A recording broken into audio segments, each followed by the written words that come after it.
ফুল দিয়ে প্রণাম করো, শিখতে হয় এগুলো, সব শিখতে হবে। হ্যাঁ, যাও। খুব ভালো।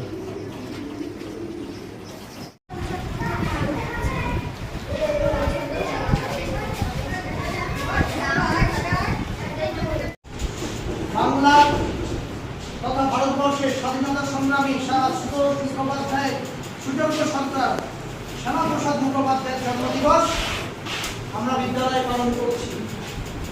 আমাদের রমনা শ্যামাপ্রসাদ মুখোপাধ্যায় সম্বন্ধে খুব সুন্দর বক্তব্য রেখেছে।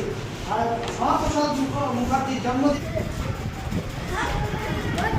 শুভ সকাল, আমার নাম অহনা কুন্ডু। আমি রায়গঞ্জ প্রাথমিক বিদ্যালয়ের চতুর্থ শ্রেণীর ছাত্রী। মাননীয় প্রধান শিক্ষক মহাশয়, শ্রদ্ধেয় শিক্ষক শিক্ষিকাবৃন্দ এবং আমার প্রিয় সহপাঠী বন্ধু এবং আমার প্রিয় মাসিরা, সবাইকে আমার আন্তরিক প্রণাম এবং শুভেচ্ছা জানাই। আজ আমি স্বাধীন ভারতের এক মহান সন্তান, বিশিষ্ট শিক্ষাবিদ এবং বিখ্যাত রাজনীতিবিদ ডক্টর শ্যামাপ্রসাদ মুখোপাধ্যায়ের জীবন নিয়ে কিছু বলব। আজ তার জন্মদিন। 1901 সালের 6 জুলাই কলকাতায় তার জন্ম হয়। তার বাবা ছিলেন বাংলার বাঘ নামে পরিচিত স্যার আশুতোষ মুখোপাধ্যায়। শ্যামাপ্রসাদ ছোটবেলা থেকেই পড়াশোনায় খুব ভালো ছিলেন।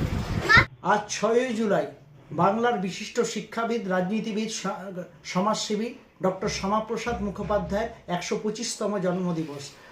উনি আমাদের বাংলার বাঘ, স্বাধীনতা সংগ্রামী আশুতোষ মুখোপাধ্যায়ের সুযোগ্য পুত্র।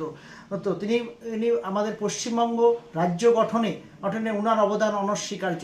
স্বাধীন ভারতের নেহরুর মন্ত্রিসভার সময় প্রথম শিল্পমন্ত্রী হলেও কাশ্মীর নীতি নিয়ে বিরোধ থাকার জন্য তিনি পরবর্তীতে জাতিসংঘ গঠন করেন এবং পশ্চিমবঙ্গ রাজ্য বাংলাদেশে অন্তর্ভুক্তি না করে ভারতবর্ষের সাথে যুক্ত করার পিছনে ওনার অবদান যে গুরুত্বপূর্ণ ছিল, সেটা আজকে ছাত্রছাত্রীরা তাদের বক্তব্যের মাধ্যমে